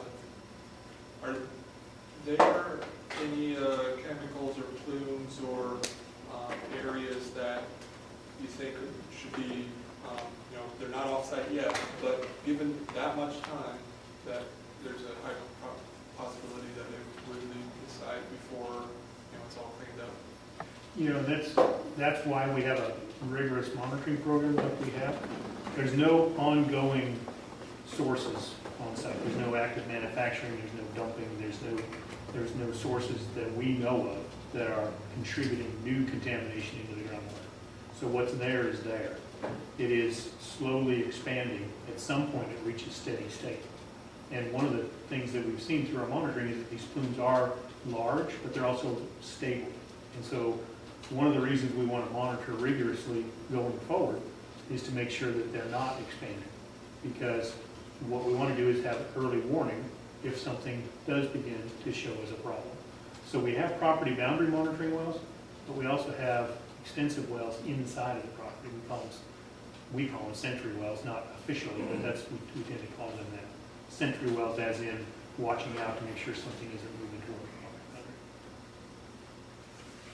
boundary. So groundwater plumes will migrate with the groundwater. They'll diffuse a little bit ahead of the groundwater, but they'll also finally reach some steady state where if there's no more mass being contributed, they reach the limit of they reach a geometric stability, and that's what we're monitoring to see if we've got it. Do we have time for one more, or is it? We've got me, and then I think we got time, yeah, we got 12 minutes, so you're up to me. I gotta leave. Well, I have to leave at 8:30 for sure. So I have two questions, but the first one's short. I think they both concern the risk assessment. Mm-hmm. Air is not considered as an exposure pathway, is that correct? Yeah, it is. I mean, there's vapor intrusion. So Okay. vapor is definitely considered as in one of the risk assessment elements. Okay. Not for ecological, I don't think, but I think it's for the human health. I mean, I So know it goes is for through the human vapor. health, but I don't think that ecological considered There was inhalation on the, on the flow chart, on the CSM. Yeah, soil, inhalation is considered Mhm. for soil and water. Right, the inhalation of what? The soil itself? No, inhalation of off-gassing from soil. From the contaminated. soil, Yeah. okay. So vapors. And then my Mhm. second question, I'm just not clear on this. What's the role of the risk assessment? Is it setting a standard for y'all? Are you looking for a certain X per million risk of cancer or a certain hazard index? Or is the standard set just by parts per million of certain things? Is my question making sense? I want to know is the risk assessment, does it have a real role? The purpose of the risk assessment, if you remember way back when, Superfund is a risk-driven program. If there's no risk, there is no cleanup. So that's the whole purpose of this risk. When there are established standards like the 2L standards for the state or the drinking water standards under federal law, those become cleanup levels. For like CS, there is no cleanup standard. So the risk is if it's determined that CS causes an unacceptable risk, the risk assessment will develop a cleanup level for that contaminant. So risk assessment has basically two purposes. Is there a risk? Yes. We have to clean up, and then it develops a cleanup level if there's no standard for it. Great. And one thing with the 2L standards tend to be more stringent than any risk numbers that are generated most of the time. So a lot of times the 2L standards, the groundwater standards is what drives the groundwater cleanup, the state standards. Mark? I don't know if I've seen too many sci-fi flicks, or you tell me. I'm curious if there's a way, so you have these plume levels, obviously, and you guys have been tracking those since the 2000s. Going back in history, or is it just an assumption based on the science that's been provided since, that those plume levels have never exceeded those boundaries, that they've always been smaller than that, at all the levels, A, B, B, C, and whatever the other ones were, Yeah. or the chemicals? So I think your question is, maybe in a big picture sense, can plumes shrink over time? Right. Can they expand and then slowly pull back, shrink? And I guess for the whole sense of being, were they perhaps larger than they are now? So the answer is yes, plumes can shrink. Okay. I mean, that would be our ultimate goal here, Sure. is that we reduce the mass, the source area, couple that with some natural attenuation processes, and the plumes begin to get smaller. Certainly don't ever get any bigger, and ideally continue to get smaller. We don't have the data to know whether or not something may have been off-site years ago and now it's not, because our property boundary monitoring wells, our oldest ones, we put in 2004. So we began monitoring at the property boundary in 2004. There were a couple of bedrock wells installed in the late 80s, but when we look at where they are and what depths they are, they would not have provided enough information to know the answer to your question. My gut feel is no, that they would not have shrunk, because there hasn't been enough done on site to reduce the contributing mass. There would be no reason for them to be shrinking yet. I can see why they could be stable, Sure. or growing very slowly, but I don't see a reason why they'd be shrinking significantly yet. And just to add to that, if you remember that the first RI only focused on the known disposed areas. So there was no reason for us, as part of that effort, to put wells at the boundary. Sure. There's no like reverse forecasting. What's that have to do with sci-fi movies? No. I thought you were going to say The something. blob? Mix it all together. Yes, probably. Across the information. Okay, we have 7 minutes. I see Bill, and then Jessa. So, yeah, so as far as what's driving the plumes, am I right in understanding that because those worst disposal areas are capped, that helps minimize the driving force to cause the sort of thing that Mark is talking about, where you could get pressure that would force these chemicals out and enlarge the plume, and then it either the pressure eases or the chemicals move out and the plume shrinks back. Is that a factor, or? Yeah. No, I won't draw a picture. But if you think about the acid pits, that's where the nastiest bunch of chemicals were put in the ground. I will draw a picture. So, I'm not very good at this, so bear with me. I've only got 6.5 minutes. So if you're looking, just pretend like this is north, and this is south, and this is the acid pit area. They used to have some trenches actually in the ground, and then they did kind of on the surface burning. And groundwater, there's some bedrock, and then bedrock kind of drops off like this. And so I'm looking at it in cross section now. The groundwater actually comes across here, and we think just touches the bottom of those old disposal areas. So they used to dump liquid waste in here. They went down and got in the kind of nasty stuff. When they came in and capped it, I'll even do a multi-color picture. So when they came in and capped it, they covered this up, which is good. That keeps any rainfall from coming down, so they're not going to be any more driving force that way. But there could still be either surface water or groundwater get in up above, and that can continue to push it. And then if you recall, we've got these extraction wells down here. And part of the thought is they should be just stopping anything from going by. But could they, in fact, be pulling a little bit and actually pulling some of the contamination out? So that's part of what we want to test with the temporary shut-off of these extraction wells too. Short answer to your question is, this cap, it stops the rainfall from going in. It should be reducing the driving force, but there's some other driving forces beyond that we're still evaluating. Thanks. It's a picture. Jessica? It's good, I like it. So, I know you aren't an expert in the risk assessment, but can we go back to that flow chart with the risk Sure. assessment? We'll try. The one with the possible exposures for ecological risk? This is for ecological, Yeah, and this is not human health, so, not that one. oh, sorry. Like that, all the way at the end? Yeah, it was Yeah, it's further down, I Yeah, Oh, there. think. So maybe we need to get a presentation by the people who actually did the risk assessment, but I'm a little confused in some of it, like, it says there's no risk assessment, there's no risk for contact or exposure to aquatic wildlife via direct contact with surface water. Because surface water didn't exceed.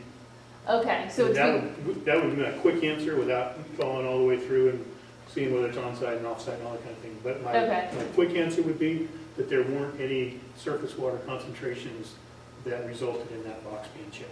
okay, so that takes into account what was actually found. It's not just the potential avenues Exactly. of, but it includes whether or not there was significant contamination. Okay. That would be my answer, and we can certainly, I mean, that's a very reasonable question. And I don't know, are you collecting questions from the CAG on the RI report? I don't know what your process is on that. I But, don't know if they were going to submit any or not. yeah, but, you know, there's, EPA and DENR have come back with a whole series of technical questions on the RI report itself.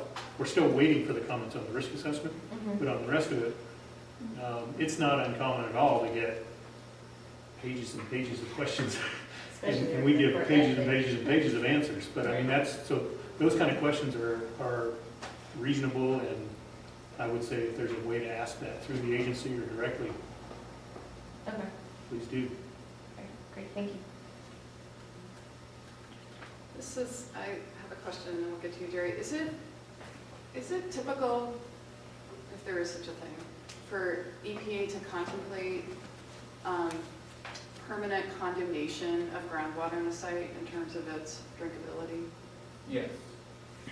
But And then does EPA seek any compensation for that loss in terms of the value for the community or for beyond the cleanup As costs far as groundwater's themselves? concerned, I have not heard. of us doing that, Mhm. but for wildlife, you know, if it's impacts wildlife, yes. It's a significant element of property value to permanently condemn. Wouldn't the It seems like- PRP be the ones, That's not the right. EPA? Not to mention just Yeah, well, you know. it's water, whose value is really hard to And overestimate. right now, it's only impacting property owned by Chemtronics. so- Right. I mean, that, obviously, my question sort of touches on the future, right, the long-range future. That was my question. Jerry, you had your hand, and then William, maybe you can No, I end was this just- up. I was just clarifying, I don't know where the EPA would be in the business of making any kind of compensation. No, Requesting. demanding it from, Oh, demanding it, okay. or somebody else, just in the context of the Superfund and sort of what the public then inherits in terms of degraded property in its community forever. Up sort of forever, forever from a human point of view. From my experience, my knowledge, you know, even when there's an adversely impacted potable well, typically what we do, we hook them up to public water supply and it kind of disappears after that. Yeah. I have not That's- heard of a property owner looking for compensation. Yeah, thank you. Jerry? I think you said 1,500 feet off the property boundaries where you actually looked at some wells from individuals, probably. Why not further? That'd be a question, because you don't know how distance it might travel, and that's a very short distance compared to a lot of sites. Sure. And the other question about the pits that are covered, are those pumped or not pumped? Again, I'll answer your second question first. I'll work backwards to it. The caps themselves cover the entire waste disposal areas. The pumping wells we have are down gradient, down slope from those. There's no pumping directly underneath them, from underneath them. Okay, So they're just covered up. my question would be on the pump, on the cap. They don't have a bottom in them. They don't have a bottom. My concern would be, why could you not pump directly out of those caps and get more volume and do it quicker? Yeah, there's actually been some discussion about whether or not we should penetrate the caps with some wells. And part of the concern is they spent a lot of money to get good, solid, those caps are plastic, well, they're 4 feet of soil, they're a drainage layer, they're plastic, they're another drainage layer, they're geotech, and then they're soil. So that the cap thickness is about, I don't know, 6 or 8 feet thick total. And they were really expensive to build. So part of the concern about putting wells through them, if you went vertical, is done all this investment into why would you, but you could go in, there is angle drilling, yes, absolutely. Or there's horizontal drilling, there's different ways to get it. But that's actually part of the discussion in the FS, is should either things be pumped out, or should things be pumped in? Should we be pumping some sort of treatment enhancer into? To your other question, 1,500 feet, why did we select that? That's a standard in the DENR rules for receptor survey, 1,500 feet from the site. So there's a question to the EPA, I didn't mean to do that. could we not just go out further? Well, the thought process is, if there's nothing within 1,500, why go further out? Now, if Well, there's because something you within can't tell where 1,500, water then runs. we would've gone out. Yeah. Thank you. It's Here you go, one back. 8:32. I'd just like to thank Thank you, you. Mr. Ryman. Yes, thank you. Very clear. Thank you